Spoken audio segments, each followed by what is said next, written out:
I never thought the day would come when my own home would feel like a stranger's. When the people I had trusted most, my son and his wife, would treat me as if I were a shadow, a memory best left in the past. Yet that Tuesday morning started like any other. I had brewed my coffee, opened the blinds to let the sun in, and set the table with the simple care of someone who had spent decades keeping a home alive with warmth, with love. Jason, my son, came over that afternoon with Danielle, his wife, wearing those polite smiles that never reached their eyes. I didn't know then that this would be the beginning of the day my life changed forever. "You need a break," Jason said, voice soft, rehearsed. Danielle nodded in agreement, like a carefully choreographed duet. "We just want what's best for you, Mom." Their words sounded sweet, almost caring, but there was a weight behind them I couldn't place yet. I laughed lightly, brushing it off. "I'm fine," I said. "I don't need anything special." But they insisted. I had learned long ago that when a grown child insists too much, it often hides something they don't want you to see. We drove to a restaurant downtown. I thought it was a simple outing, a shared lunch. I hadn't packed a bag, I didn't think it would matter. We sat under warm lights, Jason asking about small, inconsequential things, how my garden was doing, how my doctor visits were, but Danielle seemed to be observing me more than talking. I noticed the way she would glance at her watch, the subtle tap of her fingers on the menu. Their attention at first felt like love. Later, I would realize it was a trap. By the time we returned home, the sky had started to dim, painting the neighborhood in soft oranges and grays. I followed them to the car, carrying my small purse, unaware that I would not be walking back into my own home for some time. A few turns through familiar streets, a stop at a small clinic, and suddenly I was being led into a place I had only ever glimpsed from the outside. A nursing home, beige walls, plastic flowers, the smell of antiseptic lingering in the air, a place for the frail, the forgotten, and yet I was neither. "Just for a few days," Jason said, placing a hand on my shoulder. "The nurse will help you get settled."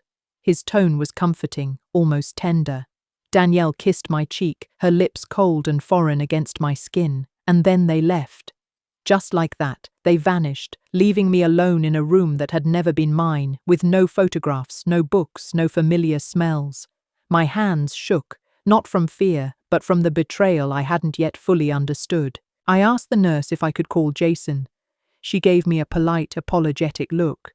Visiting hours, forms, paperwork, medical consent signed in my name, residential admission, observation status. My heart clenched. I was not confused. I was not senile. I was alive, present, and very much aware, but they had treated me as though I were already a ghost. I sat on the edge of the bed, hands folded like in church, staring at the floor, trying to breathe through the first surge of anger. Night fell, and I lay awake on a bed I hadn't chosen, surrounded by strangers.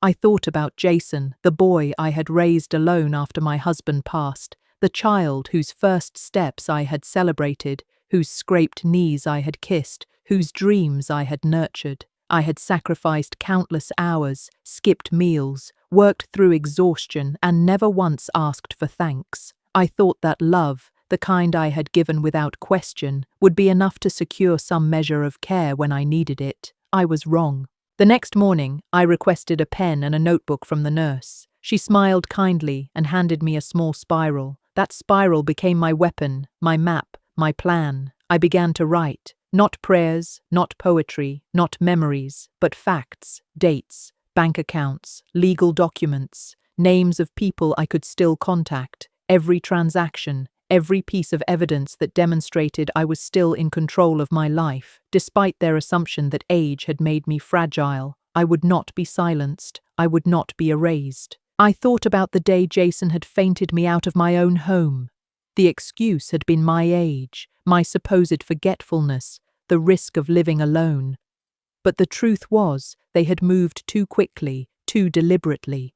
Locks changed, accounts frozen, conversations held in secret, and all the while I was left in the wings of my own life, waiting for a cue that would never come. I refused to cry. I refused to plead. Instead, I wrote, Each line of that notebook was a declaration. I am still here, I am still capable, and I will act. The quiet of the nursing home was deceptive. I watched, I listened, I observed. Other residents shuffled past, some disoriented, others silently accepting the fate forced upon them. But not me, not ever me. I had raised a man. I had survived cancer, financial hardship, the death of my partner. I had survived storms of every kind, and now I would survive this.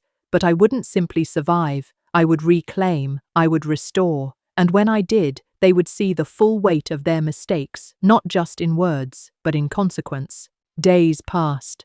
Phone access finally arrived on the 4th day, and I called Jason repeatedly, straight to voicemail.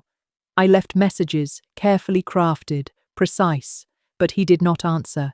Danielle had blocked my number entirely.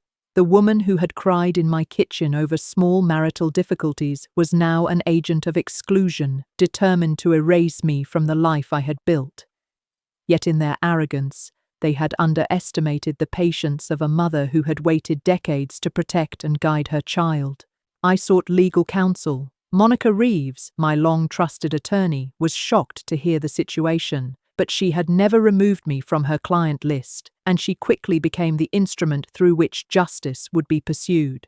Step by step, we documented fraud, elder exploitation, forged documents, and misrepresentation. Within days, emergency motions were filed, accounts were frozen, powers of attorney revoked. I had been underestimated, but I was not powerless. I had not faded. I had not disappeared. By the end of that week, my world had shifted. The nursing home that had been a cage became the stage for a carefully orchestrated return. When Jason finally learned the extent of my actions, the impact hit him with the force of a life lesson long overdue. He realized that his assumptions about weakness and aging were dangerously flawed, and Danielle, who had once believed she could control the narrative, now saw that silence, patience, and meticulous planning could wield a power far greater than any shriek of outrage. By the time I left the nursing home, I wasn't the same woman who had walked in. The air felt different when I stepped outside, like it belonged to me again, even if my home had been stolen from under my feet. Monica had arranged a temporary stay at a small private suite for the weekend. No frills, just a space where I could plan, breathe, and prepare for what had to come next. My hands trembled, not from fear, but from anticipation. I felt the weight of decades of loyalty, sacrifice, and love settling onto my shoulders like armor. We went over every document, every transaction, every false signature Jason had used to manipulate the situation. He had thought that because I had aged, I wouldn't notice, that because he had moved quickly, I wouldn't act. But I had noticed everything. I had documented everything. And Monica, with her calm efficiency and fire in her eyes, helped me turn my careful notes into legal instruments that ensured I would reclaim what was mine. I had once raised a boy who now pretended he knew what it meant to care for a parent. I would show him what true consequence looked like. It was a quiet Wednesday afternoon when I finally walked back through my neighborhood. The house I had scrubbed with aching hands, painted with sweat-streaked arms, and filled with decades of memories, now stood occupied by the very people who had tried to erase me. Jason and Danielle had assumed that my absence meant victory, but victory was never theirs to claim. I didn't confront them. I didn't scream. I merely smiled, a small, almost imperceptible curl of lips, and continued my walk, because patience was a weapon far sharper than anger. Within a week, the legal wheels were in motion. Monica filed the emergency motion to revoke the forged powers of attorney. The court accepted our capacity evaluation, provided by the very facility that had claimed I was not competent. Every detail was precise, deliberate, and unstoppable. Within days, the accounts Jason had frozen were unfrozen. The deed to the house still listed my name. He had assumed ownership without legal right. He had assumed weakness where there was none. And now, the truth would strike with quiet inevitability. We didn't rush the next steps. Revenge, I had learned, should never be hot and hasty. It should be cold, calculated, and deliberate. By waiting, I ensured that every move I made would echo not just in their lives, but in their perception of what it meant to underestimate someone. I had lived decades in service to others, and now the lessons I had learned about patience, observation, and timing would serve me in ways I could never have imagined. The sale of the house was swift. A young couple, newly married, came to see it and fell in love instantly. They saw the garden, the archways, the soul of the place, the care that had been put into it over decades. They saw the warmth I had built, and they wanted it. I accepted their full cash offer within days. Jason could not believe it. He sent me a message full of disbelief, desperation, and shock. "This was supposed to be our future," Danielle wrote. I stared at it for a long moment, then typed a single line. "No, this was your past." And I blocked her. Peace, I had learned, could be louder than any outcry. But my plan wasn't over. The best part, the truly exquisite piece of justice, was yet to come. I bought the house next door, the one that allowed me a clear view of the home Jason had assumed was his. Cozy, one-story rose bushes lining the walkway, and a porch that looked directly at their kitchen window. It was quiet, subtle, and infinitely satisfying. I had paid in full. No mortgage. Every detail of the transaction was deliberate, every pen stroke a reminder that I had not been defeated. On the first morning in my new home, I sat on the porch with a cup of sweet tea watching the world pass. Jason stepped outside carrying a trash bag, casual in shorts and a t-shirt. He froze when he saw me, a momentary flicker of panic crossing his face. He turned back inside quickly, unable to hide the sudden realization that I had returned, not as a broken woman, not as a burden, but as a force he could no longer control. Danielle, of course, was equally stunned. Curtains were drawn, cars parked at the far end of the driveway. Their comfort had vanished with my quiet, deliberate return. Days passed. I planted roses along the fence, watching them bloom like silent signals of resilience. I chatted with neighbors they had ignored, baked banana bread for the couple who now owned my former house. I was visible, present, yet untouchable. Jason remained mostly inside, lights flickering late at night, a man haunted not by what I did, but by the realization that he had misjudged the depth of my resolve. Danielle tried to host gatherings, to assert dominance through noise and presence, but the effect was hollow. The house now felt empty, a shell of what they had assumed it would be. Tyler, my grandson, became a daily visitor. He approached cautiously at first, hesitant around a grandmother who had been absent in his life due to betrayal. But over time, he settled into the rhythm of our home. We planted flowers, cooked meals, and shared stories. His eyes regained the light that had dimmed from witnessing deceit and loss.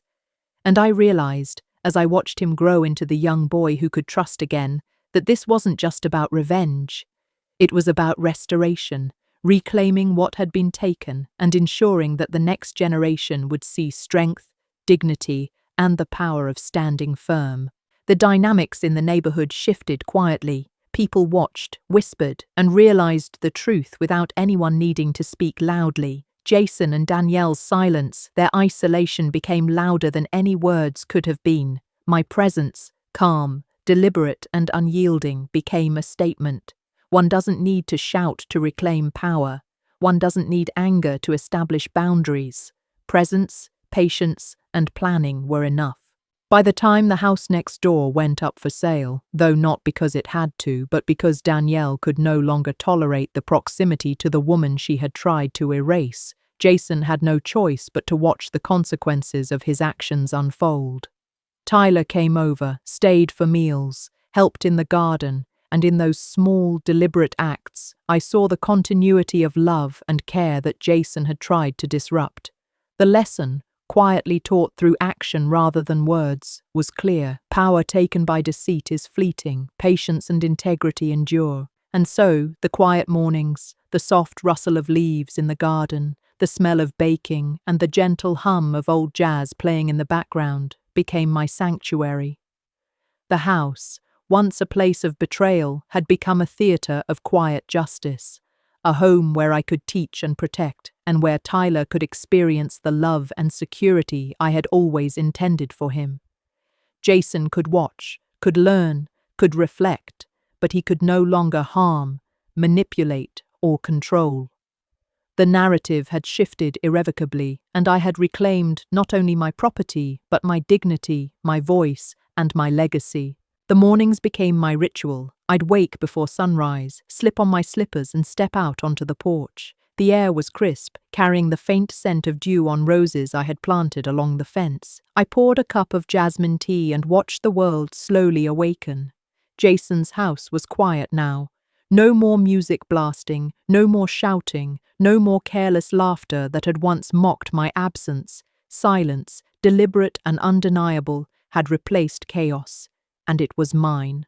Tyler arrived mid-morning, backpack slung over his shoulder, hesitation in his steps.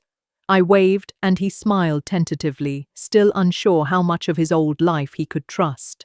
We settled into the rhythm of gardening. I handed him gloves and a trowel, showing him how to plant marigolds and tomatoes.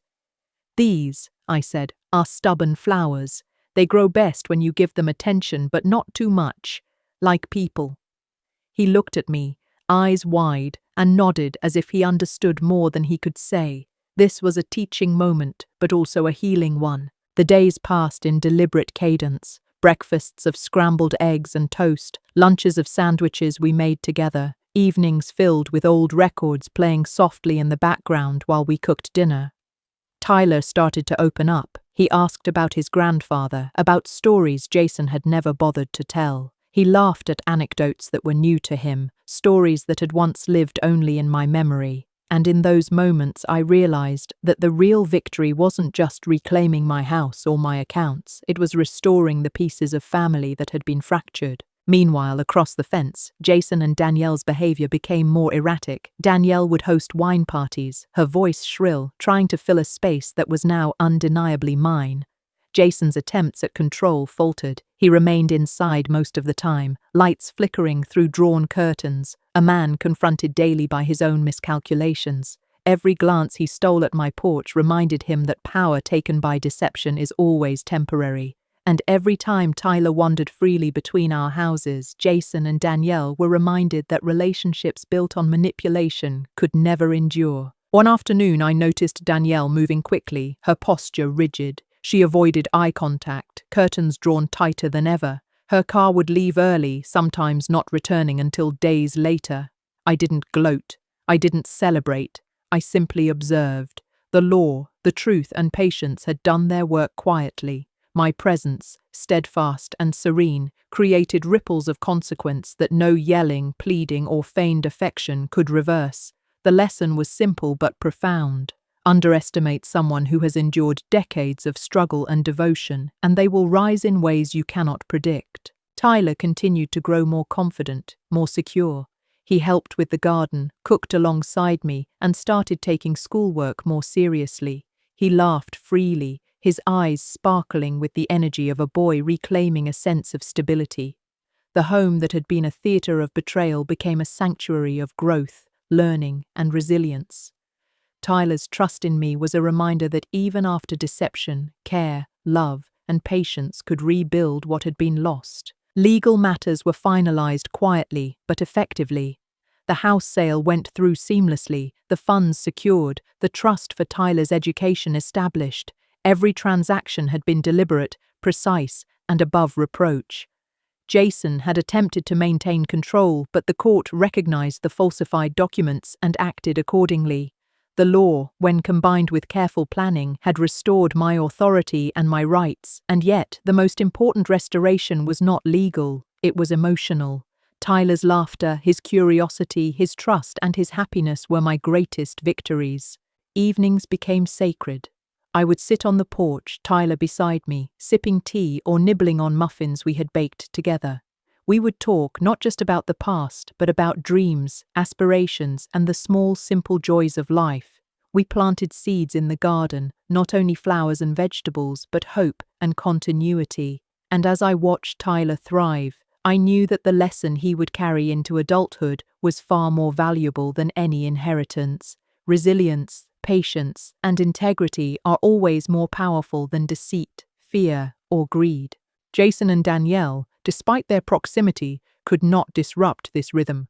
Danielle's attempts at intrusion, loud music, unsolicited socializing, and minor provocations were ineffective. Jason's silent guilt was visible, a shadow that lingered in his posture, the flicker of his gaze when he thought I wasn't looking. Their attempts to reclaim dominance were feeble compared to the quiet power of someone who had lived through betrayal and emerged stronger, more patient, and unshakable. The contrast between their desperation and my serenity was stark, undeniable, and, in its own way, satisfying. I began to explore old hobbies I had abandoned. Painting became my sanctuary, small canvases at first, just color studies, gradually evolving into landscapes, portraits, and abstract representations of memory. One morning, I painted my old house from memory, replacing windows with fog, symbolizing how it felt now, a beautiful place, haunted not by physical presence, but by what had been erased. Tyler admired my work, asking questions, and slowly, our shared creativity became another thread weaving trust and healing between us. One Sunday morning, a for-sale sign appeared at Jason and Danielle's house. I noticed it from my porch, the marigolds bright in the foreground, the roses climbing along the fence. I smiled quietly. Jason remained on the porch, arms crossed, shoulders tight. Danielle emerged minutes later, robe disheveled, gesturing wildly. I didn't need to hear the words. They were irrelevant. Their desperation, frustration, and loss were evident in posture, tone, and expression. And yet I remained calm, watching the natural consequences of their choices unfold without interference.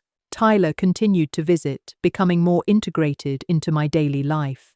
Meals, gardening, and shared stories became anchors for him. His eyes regained light, his laughter returned, and I saw in him the resilience of a new generation that could thrive even after betrayal. Our bond strengthened, built not on fear or manipulation, but on trust, care, and the quiet power of presence. In him, I saw the continuity of family and the possibility of redemption through example, not coercion. Through this entire process, I realized that revenge was not about cruelty or spectacle. It was about reclaiming dignity, establishing boundaries, and teaching lessons in subtle, enduring ways. Jason and Danielle had assumed that absence, deceit, and manipulation would secure them power. But their methods, based on underestimating and erasing me, only revealed their weakness. Strength, patience, and careful planning had been my allies all along. The contrast was undeniable. They, frantic and reactive, I, calm and deliberate, unshakable in my purpose. By the end of these weeks, my world had shifted entirely. Tyler's confidence was restored, our routines re-established, and the neighborhood had recognized a new truth. Integrity, patience, and quiet strength endure.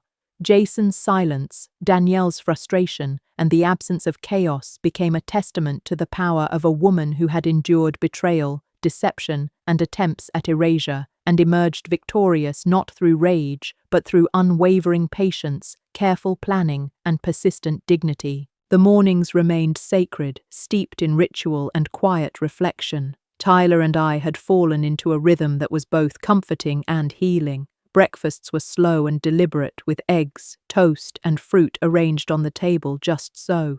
We talked about school, his friends, and small observations about the neighborhood, things Jason had never cared to notice. Tyler laughed more, relaxed more, and in those moments I felt the weight of the past lift slightly. He was safe, he was thriving, and that truth, more than anything, reminded me why patience had always been more powerful than rage. One afternoon, while Tyler was helping me trim the roses, I noticed Jason pacing inside his house, a storm contained in human form. He peered through the blinds, caught glimpses of our activity in the garden. I didn't flinch, didn't react, because there was nothing to prove. Everything I needed to say had already been communicated through the calm confidence of my daily life. The contrast between his restless anxiety and my composed presence was stark. He had assumed absence and fear would control me, but I had replaced both with serenity and careful planning. The days continued to pass, each marked by small victories. Tyler began to ask questions about family history, about my experiences, and even about the mistakes his father had made. I answered selectively, giving him truths that would guide him without burdening him with unnecessary bitterness.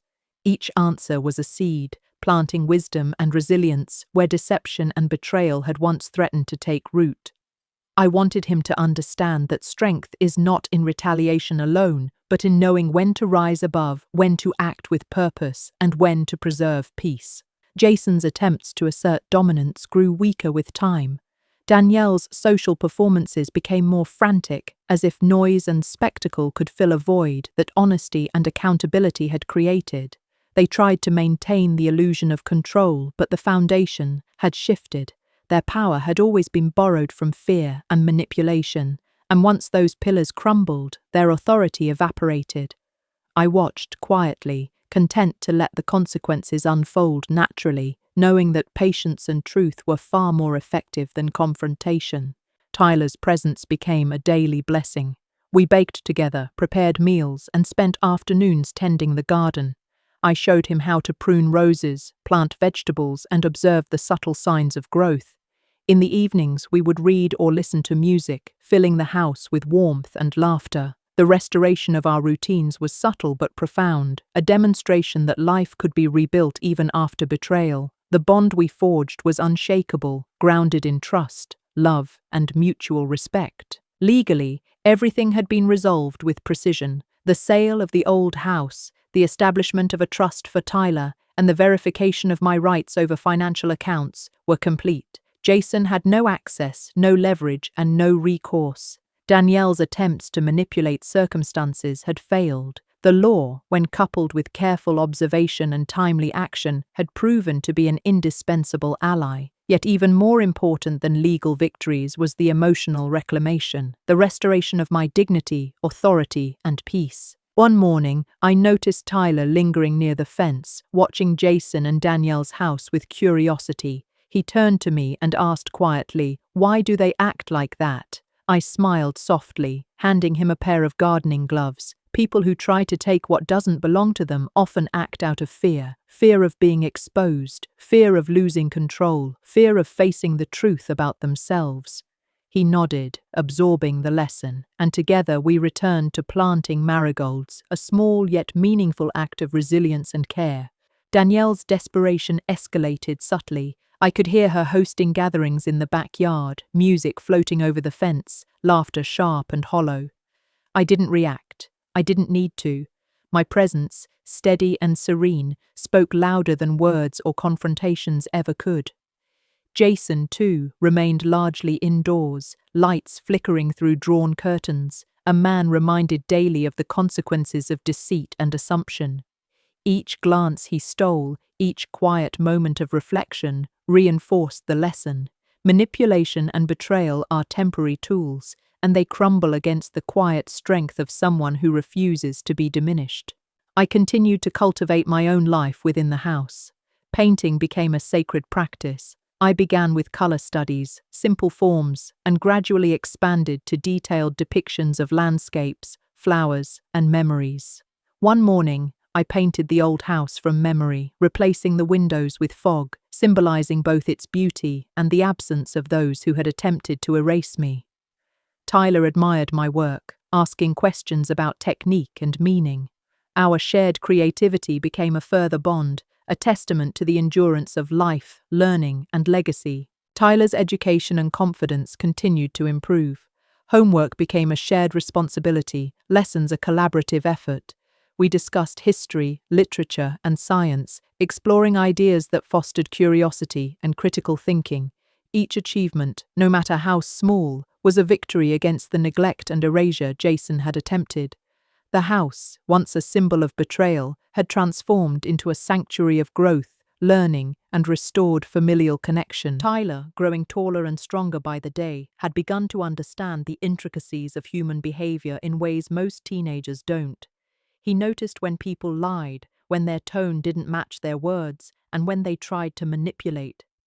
He had witnessed the worst of human duplicity in Jason and Danielle, but under my guidance, he was learning discernment, empathy, and strategy.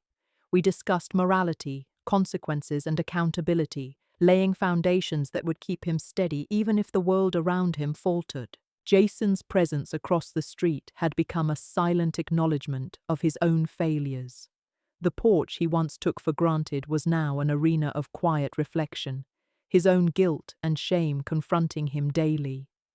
Danielle, increasingly frantic, continued to host her loud gatherings, but even the neighbors could see through the facade. Noise and spectacle cannot mask weakness and insecurity.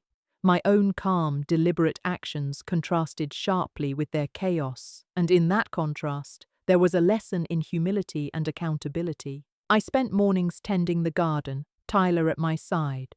We planted tomatoes, peppers, marigolds, and roses, the soil a reminder that growth takes time, care, and attention. Each plant flourished under our watch, thriving not despite adversity but because of careful nurturing. I used these moments to teach Tyler lessons about patience, the power of observation, and the importance of resilience. He began to understand that life's rewards rarely come to those who rush or manipulate. They come to those who act with care, wisdom, and persistence. Evenings were a time for reflection and creative expression. Painting had become more than a hobby. It was a form of therapy, a canvas upon which I could process the past while shaping a vision of the future. I began to depict scenes of strength and resilience. Flowers breaking through concrete, solitary trees standing against wind and rain, homes illuminated by the warm glow of lamps inside. Tyler would watch, fascinated, asking questions about technique and symbolism. Each painting became a silent narrative of survival, empowerment, and quiet triumph. Tyler's education continued to flourish. Homework sessions were filled with questions, debates, and exploration. We studied literature, history, science, and ethics, always connecting lessons to real-world experiences. He asked about the choices people make, the consequences of dishonesty, and the importance of integrity. These conversations were more than academics. They were life lessons shaped by the very betrayal he had witnessed. I took care to answer honestly but without venom, allowing him to understand nuance, moral complexity, and the long-term power of truth. One afternoon, Tyler asked, "Grandma, why did you buy the house next door?" I smiled, wiping soil from my hands. Because sometimes people forget that actions have consequences. They assumed I'd vanish quietly, that absence meant weakness. But presence, calm and deliberate, can teach more than confrontation ever could. He nodded, absorbing the lesson. The roses along the fence, blooming with fiery intensity, were a living testament to the truth of that statement. Each red bloom was a reminder that resilience and strategy can rewrite narratives. Legal matters were resolved efficiently, though the work behind the scenes had been meticulous. The trust for Tyler was fully funded, the sale of the old house finalized, and my financial independence secure. Jason had no claim, no leverage, no access to any of my accounts or property. Danielle's attempts to manipulate and intimidate had failed. The law had served its purpose, but even more importantly, it had amplified the power of deliberate planning and careful observation. Justice, when pursued strategically and patiently, is far more satisfying than anger alone. Tyler's confidence grew daily. He began participating in school activities, joining clubs, and taking leadership roles. I encouraged him, guiding without controlling, allowing him to navigate his own successes and failures. Each step reinforced lessons in accountability, perseverance, and self-reliance. I could see the difference between him and the boy who had once watched his father manipulate his grandmother. He was evolving into someone capable of discernment, strength, and independent thought. The neighborhood began to notice the transformation. Neighbors who had once whispered about Jason and Danielle's behavior now saw the quiet dignity of our home. Tyler's presence, our shared routines, and the thriving garden were visible signs of life restored and stability reclaimed. I did not need to announce victories. They were evident in the contrast between chaos and calm, between manipulation and deliberate action. Observers understood the power of resilience without a single word being shouted. Danielle's desperation escalated subtly. Music blared, parties became frequent, and her attempts to assert control were more transparent than ever. I did not react because reaction was unnecessary. The lesson was already evident. Jason, increasingly withdrawn, spent long hours staring through drawn curtains. Each day he was reminded of his miscalculations, his disregard, and the consequences of underestimating the woman he had called a burden. My actions were deliberate, measured, and ultimately more instructive than any confrontation could have been. Painting continued to be a source of solace and expression. I created works that captured emotion, memory, and strength, scenes of resilience, symbols of survival, and metaphors for growth. Tyler contributed ideas, asking thoughtful questions about meaning and technique. Together, we transformed creativity into both education and therapy, reinforcing the idea that rebuilding life after betrayal requires patience, vision, and deliberate action. Each brushstroke was a declaration of endurance, a quiet rebellion against erasure, and a testament to the power of strategic perseverance. Tyler's development was a daily joy. His laughter, curiosity, and engagement were visible signs that healing was taking place. He asked about family history, ethics, and the choices people make in difficult circumstances. I provided guidance without judgment, helping him understand nuance, accountability, and resilience. The restoration of his sense of security and confidence was, in many ways, more rewarding than any financial or legal victory. I had not only reclaimed my own life but ensured that the next generation had a foundation built on integrity, observation, and careful action. Through quiet observation, patience, and deliberate planning, Jason and Danielle's influence continued to wane. Their attempts at social performance, manipulation, and intimidation were ineffective against the consistent calm and strength of our household. My presence, measured and deliberate, became the lens through which their own failures were reflected. They could see the results of their actions in real time, the stability, growth, and confidence of Tyler, the thriving garden, and the ongoing life I had meticulously rebuilt. The neighborhood understood the lesson without words. Quiet victory, careful planning, and resilience were far more powerful than confrontation or spectacle. Jason's silence, Danielle's frantic activity, and Tyler's thriving presence spoke volumes. The contrast between our restored life and their faltering attempts to control the narrative was visible to all. It reinforced a truth I had lived for decades: enduring strength, careful planning, and strategic action are far more potent than reaction, anger, or manipulation.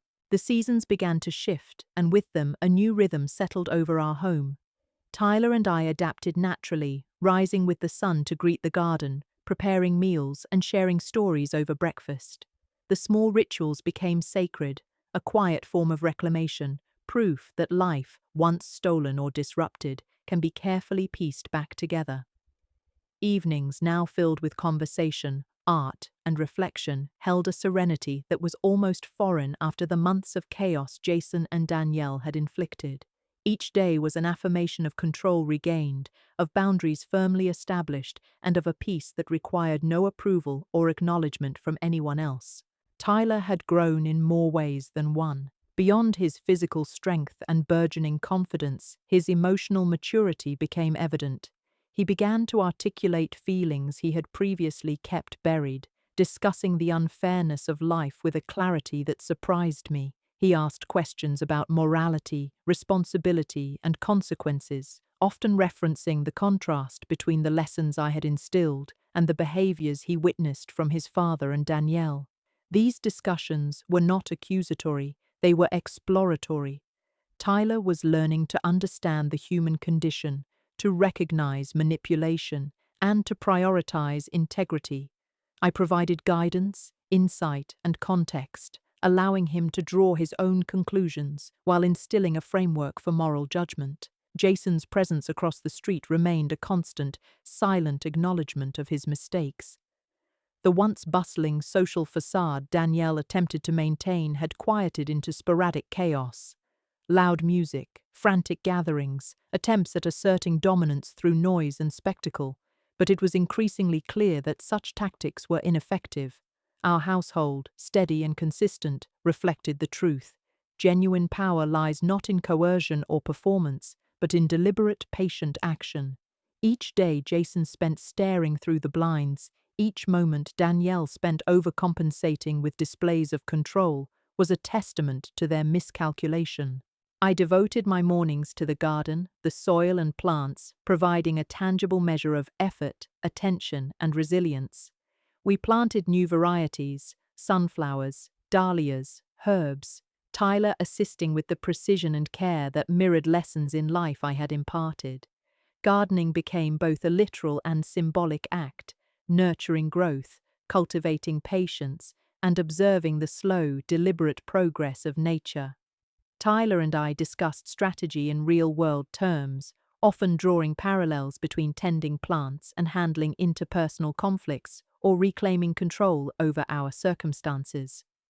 Each thriving plant reinforced the lesson that care, consistency, and deliberate action yield results.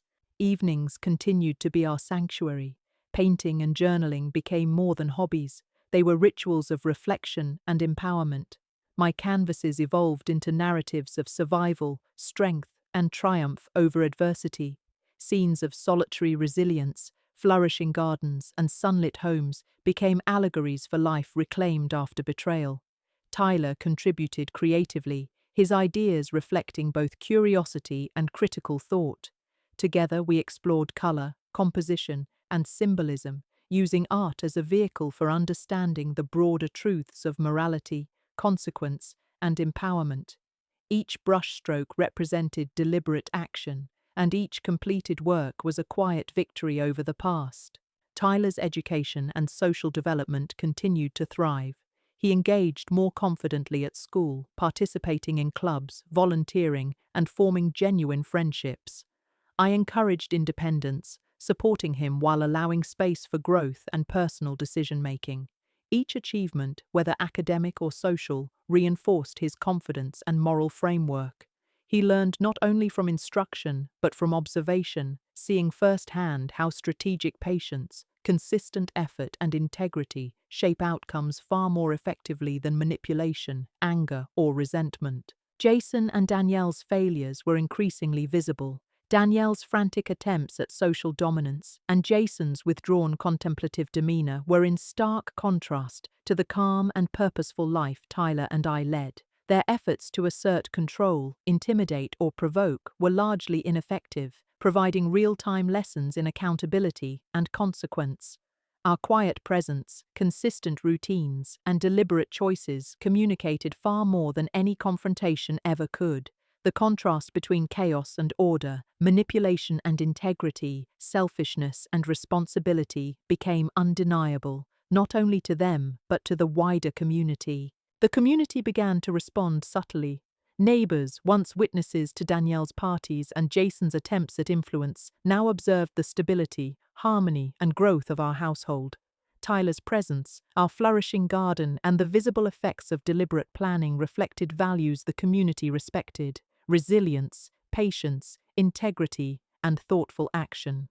This quiet recognition reinforced the notion that influence and respect are earned through consistent behavior and principled living rather than loud displays or social posturing. Legal matters remained fully resolved. The sale of the old house, the establishment of a trust for Tyler, and my financial independence were secured. Jason's attempts at manipulation or intimidation held no power over our lives. Danielle's chaotic efforts to reclaim control only highlighted the futility of coercion against deliberate, patient strategy. The law had been a tool, but the true victory was psychological, the reclamation of narrative, dignity, and peace. Each legal resolution, though practical, also served as validation for the principles Tyler and I had lived by: patience, observation, and measured action. Tyler continued to grow emotionally, intellectually, and morally. Our conversations evolved to include philosophy, ethics, and the subtleties of human interaction.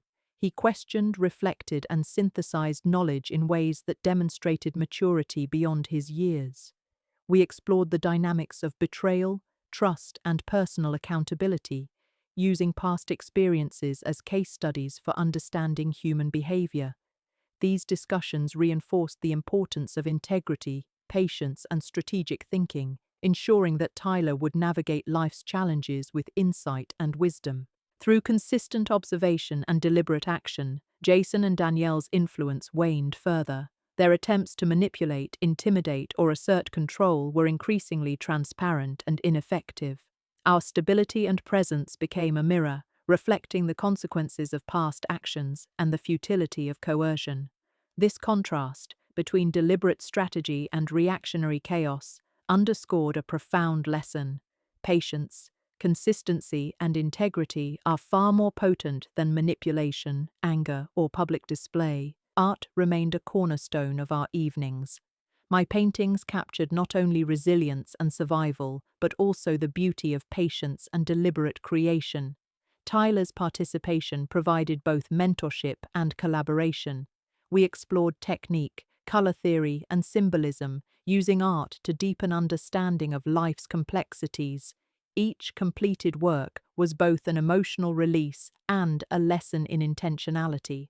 Through these creative exercises, Tyler internalized principles of focus, care, and strategic planning, reinforcing lessons learned in the broader context of life, morality, and consequence. Tyler's confidence, independence, and moral compass flourished. He engaged more fully in social and academic activities, demonstrating the benefits of guidance, observation, and deliberate teaching. Each success, whether personal or academic, reinforced his sense of agency and responsibility. Observing him thrive, I felt a deep satisfaction in knowing that the lessons learned from our shared experiences would shape a generation capable of discernment, empathy, and principled action. Jason's presence remained a silent acknowledgement of his mistakes. Danielle's frantic behavior and attempts at social dominance failed to disrupt the life Tyler and I had rebuilt. Their actions, juxtaposed with our deliberate, patient routines, created a living example of consequence and accountability. The contrast between our calm, intentional life and their chaotic, reactive behavior was unmistakable, providing a lasting lesson in the power of strategic patience, observation, and moral integrity. Tyler began to notice subtle shifts beyond the confines of our immediate neighborhood. He observed how people responded differently when actions were deliberate, measured, and principled compared to the chaos of impulsive, selfish behavior. This became an organic extension of his education, not through books, but through real-life observation. At school, he started noticing dynamics in group projects, social hierarchies, and even small interpersonal conflicts, recognizing patterns of manipulation versus leadership rooted in integrity. These observations reinforced what he had seen at home. Patience, consistency, and thoughtful action always outlasted the noise of coercion or deceit. One afternoon, Tyler and I were in the kitchen preparing a simple dinner. He asked about Danielle and Jason again, curiosity mixing with lingering frustration. "Grandma, why didn't you ever confront them directly? I mean, you could have yelled, called the police sooner, or even embarrassed them publicly." I stirred the sauce slowly, considering my words. Sometimes, Tyler, the loudest reactions aren't the most effective. People like Jason and Danielle feed off attention, fear, or guilt. The moment you act in a way that's deliberate, calm, and unshakable, the balance of power shifts. You don't need to shout, the truth speaks for itself. He nodded, absorbing the lesson. I continued, "You've seen what chaos looks like. You've seen what it feels like to be powerless. But you've also seen what patience, preparation, and deliberate strategy can accomplish. That's the lesson they never wanted to teach you, but it's the one that lasts." Tyler smiled faintly, a mix of pride and understanding, and went back to chopping vegetables, careful not to cut himself. Evenings were filled with quiet reflection and conversation. We shared stories of resilience, recounting moments when people we trusted had let us down, when life seemed unfair, or when we were pushed to the edge. But each story ended with a reflection on choice, strategy, and deliberate action. Tyler began to frame his own experiences through this lens, asking questions about how he might navigate future challenges without succumbing to impulsive reactions or emotional manipulation. Each conversation strengthened not only his moral compass, but his sense of agency and independence. Meanwhile, Jason and Danielle's presence across the street became increasingly subdued. The The once vibrant social displays, music blasting, garden parties, late-night gatherings gave way to silence and retreat. Jason's figure, once withdrawn yet restless, was now more contemplative, often seen sitting on the porch with a distant, almost haunted look. Danielle's frantic attempts at attention gradually faded into passive observation, the fire of her earlier control attempts dampened by the realization that their efforts had no influence over the household across the street.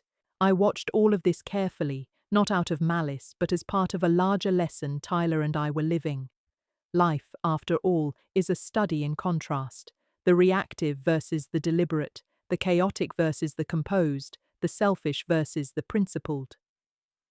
By observing the outcomes of others' choices alongside our own measured actions, Tyler was learning to internalize wisdom far beyond his years. The world outside our home became a living classroom, demonstrating consequences, accountability, and the power of measured response. Financial independence and legal security allowed us to focus entirely on growth, relationships, and stability. The sale of the old house, establishment of a trust for Tyler, and careful management of finances were complete, leaving no leverage for Jason or Danielle to exploit. Each transaction and decision was executed with precision, reinforcing the lesson that preparation and knowledge are as powerful as courage. Tyler began to see firsthand how planning and forethought could neutralize potential threats and ensure outcomes aligned with one's values and intentions. Art and journaling became even more central to our routine. I expanded my canvases to depict not just survival, but the beauty of reclaiming life, dignity, and personal agency. Tyler contributed more actively, expressing thoughts and emotions through color, shape, and composition. Each painting became a tangible reflection of our deliberate choices, resilience, integrity, and patient strategy in the face of adversity. Through art, we both processed past trauma, celebrated victories, and reinforced principles that would guide us through future challenges. The neighborhood began to recognize subtle shifts as well.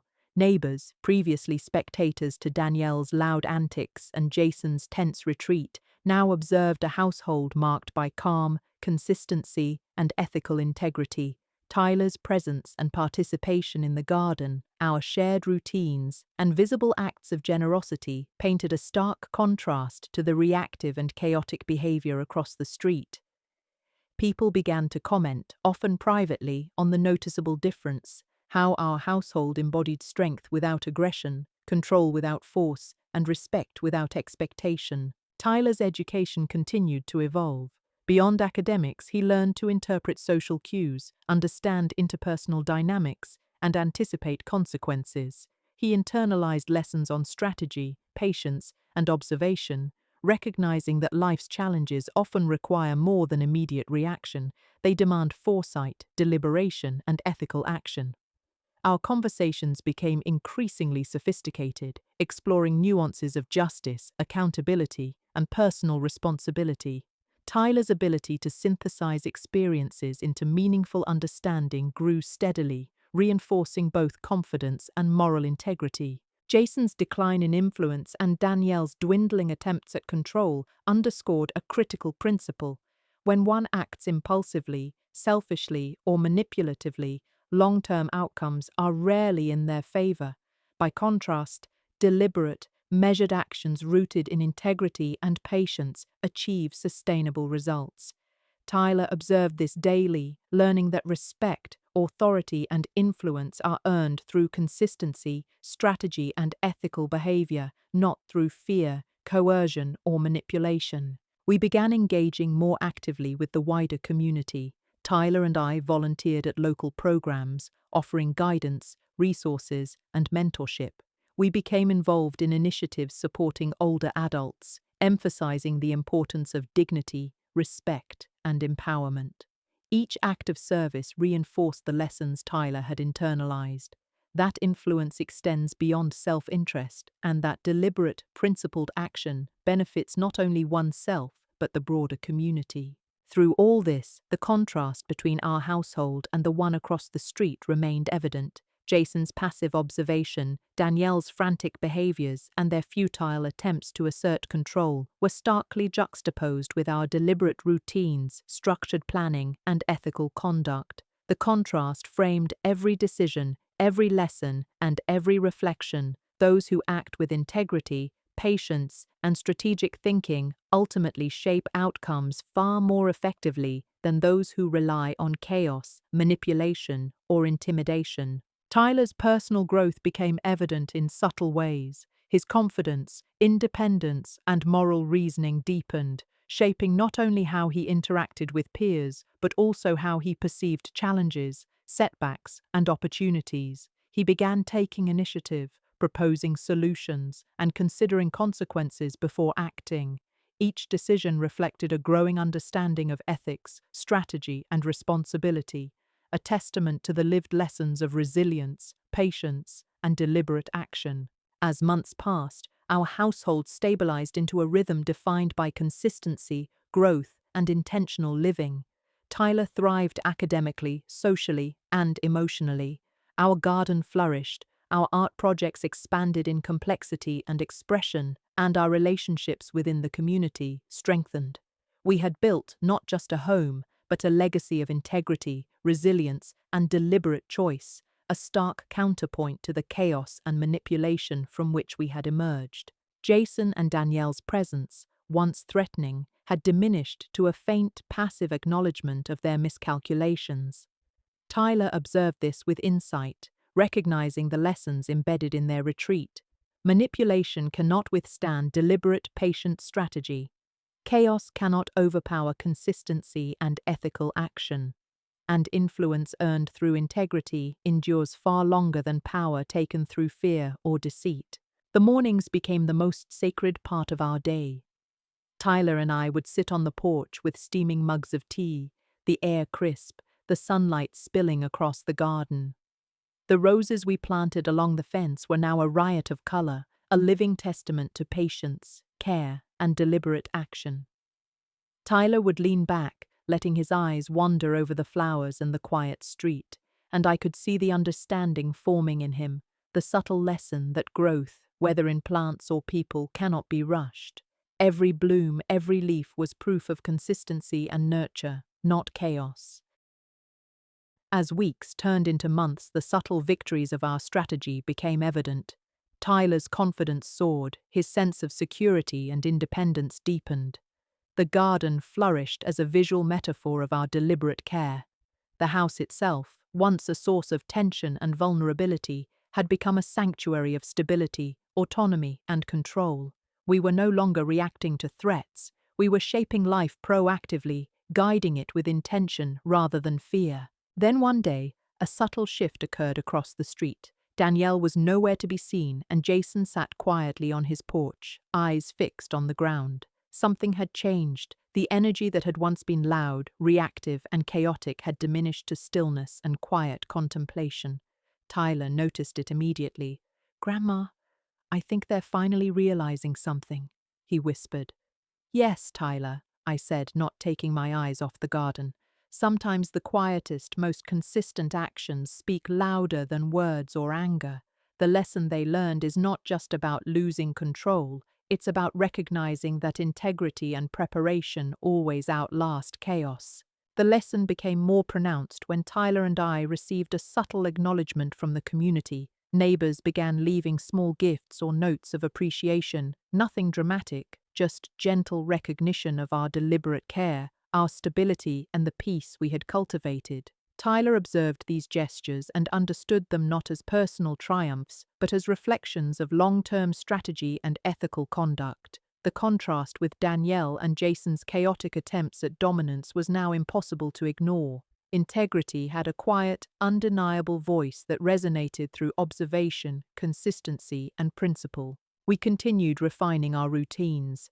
Tyler's personal growth accelerated as he took on more responsibility around the house, in the garden, and even in the community. He led initiatives at school, guided peers in ethical decision-making, and applied lessons from our experiences to practical challenges. He began understanding that power, respect, and influence are cultivated through deliberate choice, patience, and integrity, lessons he had absorbed from watching the contrast between our household and the one across the street. The pattern of deliberate action began to manifest in unexpected ways.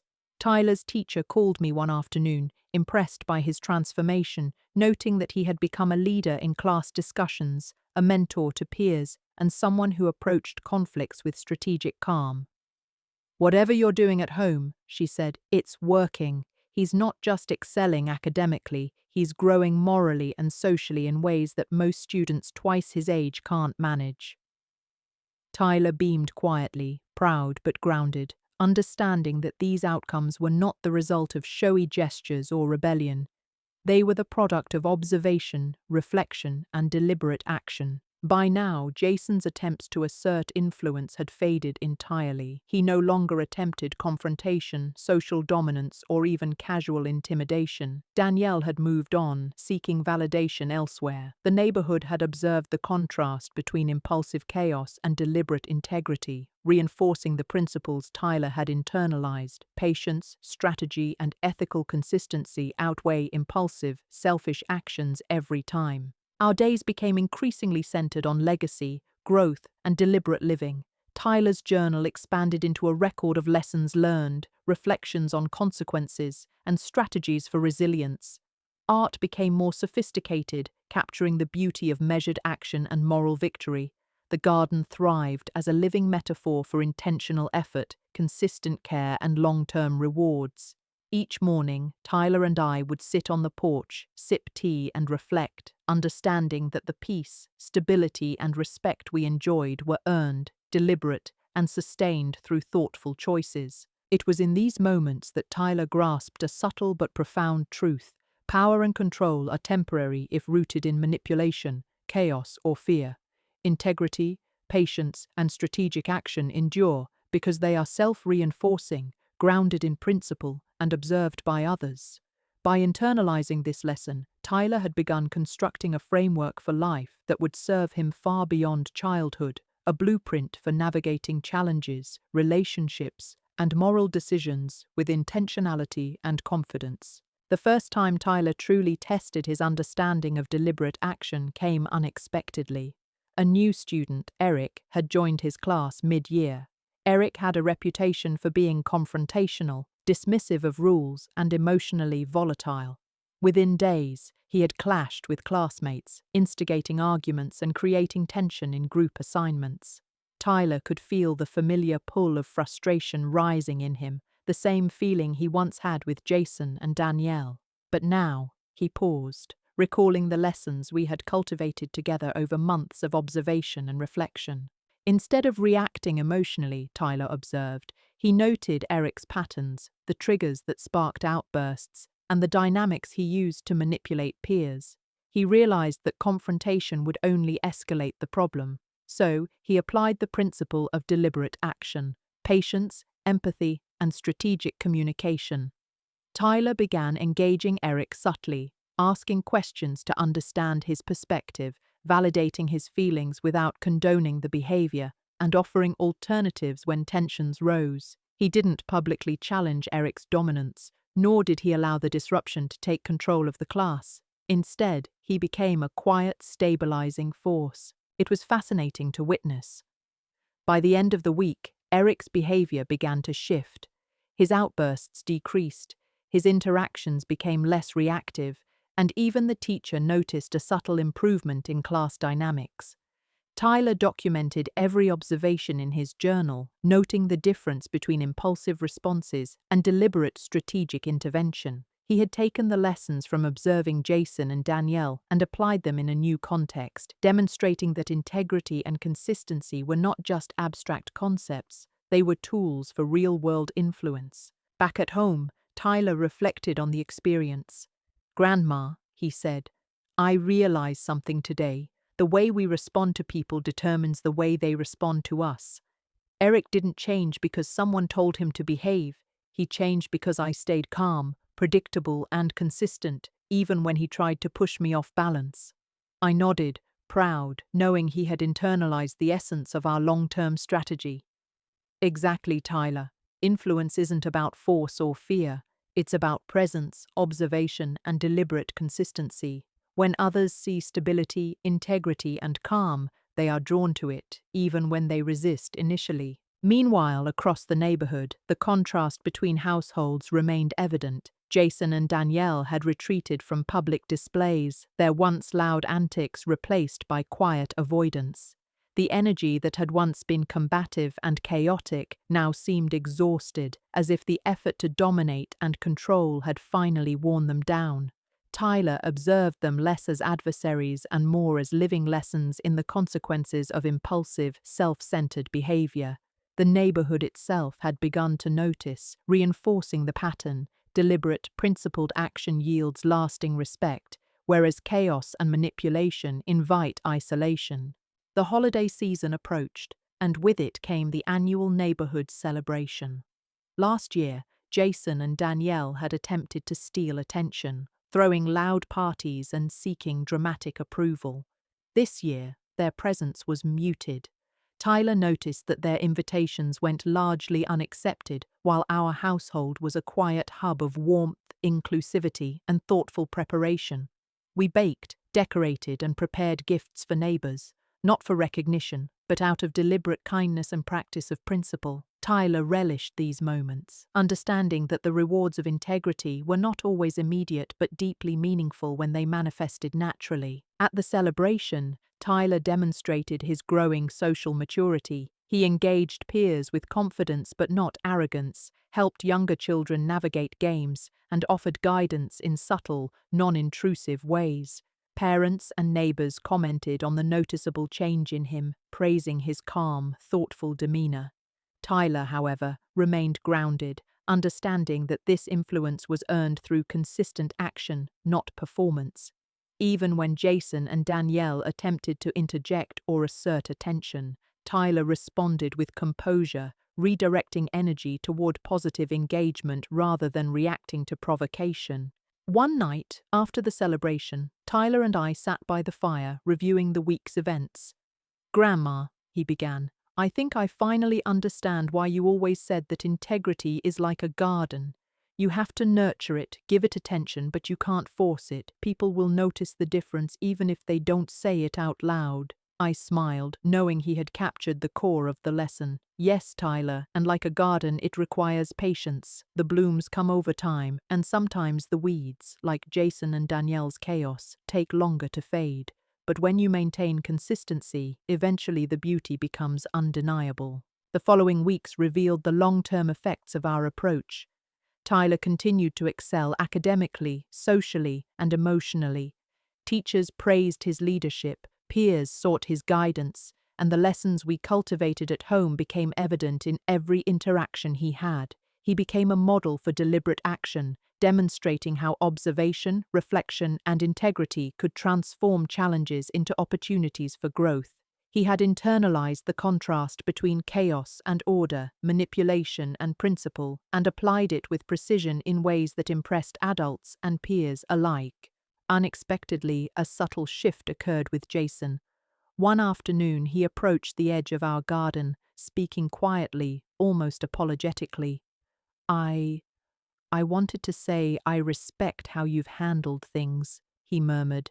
Tyler looked up, curious but cautious. I suggested calm acknowledgement. Tyler nodded and replied simply, "Thanks. We all have choices about how we act. I hope you find your path too." Jason left without further comment, a silent acknowledgement of the contrast he could no longer ignore.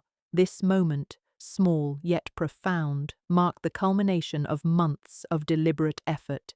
Influence had been exercised quietly, patiently, and effectively. Tyler documented every observation in his journal, noting the subtle shifts in behavior, relationships, and perception. He understood that these moments weren't about public recognition. They were reflections of principle in action. Integrity, patience, and deliberate living had not only transformed him, but had begun reshaping the environment around him. He had become a living testament to the power of sustained, thoughtful action in the face of adversity. The lessons extended beyond personal relationships. Tyler began applying the principles to school projects, community service, and family responsibilities. He recognized that deliberate action was not just a response to conflict, but a lifestyle, one that encouraged consistency, ethical decision-making, and thoughtful leadership. The ability to observe, reflect, and respond strategically became a defining trait, one that would guide him through adolescence and beyond. As the year drew to a close, our household radiated calm, purpose, and deliberate harmony. The garden flourished, the community respected our presence, and Tyler's internal growth became visible in every interaction he had. The contrast between impulsive chaos and principled action had never been clearer, and Tyler understood that true influence and respect were earned, not demanded. We had not sought confrontation or recognition, we had focused on deliberate, consistent action, and the results had manifested naturally, quietly, but undeniably. The final weeks of the year brought a calm that was almost surreal. Tyler had settled into a rhythm, balancing schoolwork, extracurriculars, and the lessons of deliberate action that had become second nature to him. Each morning he walked into the garden, tending the marigolds, the roses, the tomato plants, and even experimenting with new flowers, reflecting a sense of ownership over growth, patience, and care. These were lessons in life, disguised as horticulture, and he absorbed them with a quiet pride that made my heart swell. Jason had remained mostly in the background. There were occasional glimpses of him, lingering near the edge of the neighborhood or quietly observing from his porch, but he no longer tried to assert dominance or manipulate situations. Danielle, meanwhile, had completely retreated, leaving a void where her loud, intrusive presence once dominated. The neighborhood, once divided by tension, began to hum with quiet acknowledgement of our deliberate consistency and calm. People no longer needed to speak about the contrast. It was visible, palpable, undeniable. Tyler and I spent evenings by the fire, reviewing the lessons of the day. "Grandma," he said one evening, "I think I finally get it. Influence isn't loud. It isn't about winning arguments or shouting over people. It's quiet, steady, deliberate. It's living a life that makes others notice the difference without forcing them to." I nodded, knowing he had grasped the essence of the journey we had endured together. "Exactly, Tyler. Influence is like gravity. You don't have to push. It draws naturally, over time, because it is consistent, deliberate, and strong. That is how true respect is earned, and that is how legacies are built." The house itself felt different, transformed not just by the physical changes, the garden, the paintings, the carefully curated decor, but by the energy that permeated it.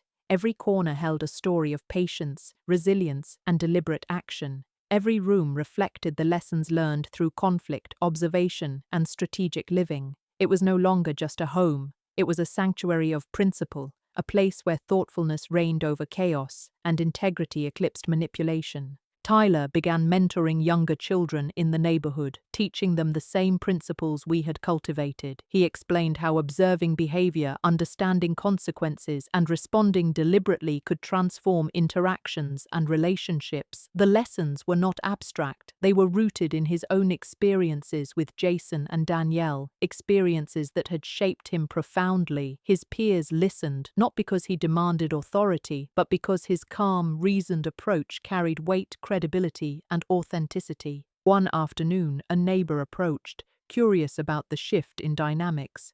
"Your house, your family," she said. "It feels different, calm, respectful. Even the kids seem grounded. How did you do it?"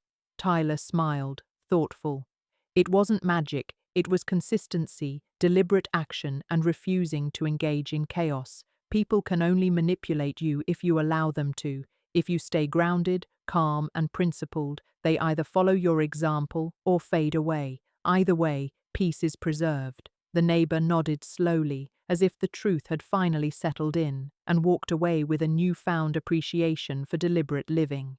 Meanwhile, Tyler's academic performance had soared. Teachers commented on his maturity, leadership, and thoughtful engagement in class discussions. His peers sought his advice, and even students who were initially disruptive began to adjust their behavior in his presence.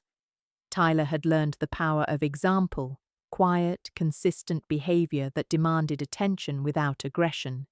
This was the culmination of months of careful guidance, observation, and practice, a living testament to the principles we had cultivated together. The community began inviting me to speak at local events, elder justice seminars, and youth workshops. I shared my story, not for attention, not for revenge, but to demonstrate the power of deliberate action, legal awareness, and the importance of maintaining dignity even in the face of betrayal. Tyler often accompanied me, sharing his insights on the application of deliberate principles in school, friendships, and personal growth. Together, we became living proof that respect, influence, and integrity could shape outcomes more effectively than anger, impulsiveness, or manipulation. During one such seminar, I spoke to a group of women over 60, many of whom had faced betrayal, exploitation, or abandonment.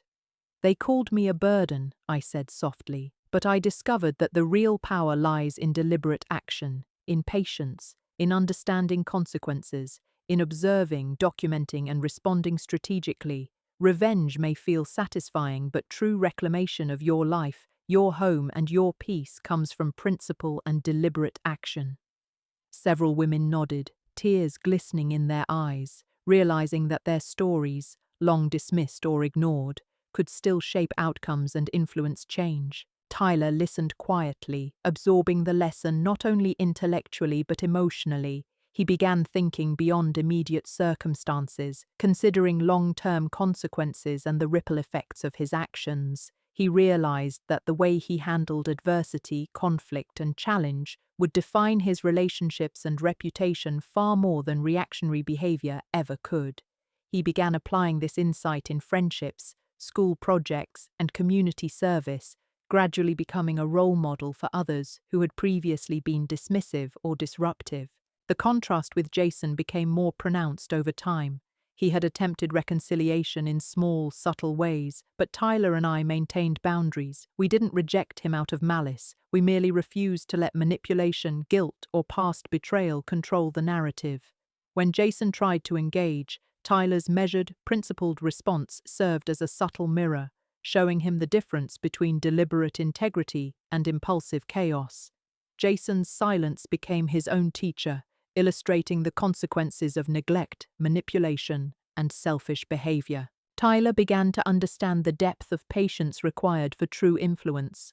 He watched the roses bloom, the garden grow, and the neighborhood dynamics shift, all as a result of consistent, deliberate action. He began documenting observations, journaling reflections, and even sketching lessons from daily life. Each entry reinforced the principle: quiet, consistent, thoughtful action produces results that no drama, shouting, or manipulation can achieve. These were not just lessons in gardening or family dynamics, they were lessons in life, leadership, and character. One winter evening, as snow began to gently fall across the neighborhood, Tyler and I sat by the fire, reviewing the year. "Grandma," he said, "I think I finally understand. The world will test you, try to break you, manipulate you, and push you to react. But if you stay deliberate, patient, and principled, you control your own outcome. You influence the world without losing yourself." I nodded, smiling, feeling the depth of his insight and growth. "Exactly, Tyler. Life isn't about winning every battle. It's about maintaining integrity, applying patience, and knowing when to act and when to observe. That is the true power of deliberate living." By the end of the year, the house reflected our journey. The garden thrived, the interior radiated warmth, and every space held reminders of resilience, patience, and strategic action. Tyler had matured into a young man who understood the depth of influence, the importance of deliberate response, and the enduring power of principle over chaos. Our story had become not one of revenge, but one of reclamation, deliberate action, and quiet, enduring influence. Jason and Danielle had faded into the background entirely. Tyler continued to grow, learn, and apply the principles we had nurtured, demonstrating to himself, to me, and to the world that deliberate, patient, principled action yields results far beyond immediate gratification or revenge. Peace, respect, and integrity had been restored, not through loud confrontation, but through consistency, reflection, and thoughtful, strategic action. And in that quiet, snow-dusted house, I realized that the true victory had never been about property, revenge, or dominance. It had been about teaching Tyler, myself, and our community that deliberate, principled action, patient, observant, and consistent, creates outcomes that last, shapes relationships positively, and restores dignity in ways that anger, shouting, and chaos never could. We sat together sipping cocoa, watching the snow fall on the garden where the roses and marigolds still bloomed despite winter's chill. Tyler looked at me, a quiet understanding in his eyes. "Grandma," he said softly, "we've won, haven't we?" I smiled, feeling the depth of our journey, the lessons etched into every interaction, every garden bed, every principle we had lived. "Yes, Tyler," I replied, "we've won, in the quietest, most powerful way possible, and this is only the beginning of what deliberate living can achieve."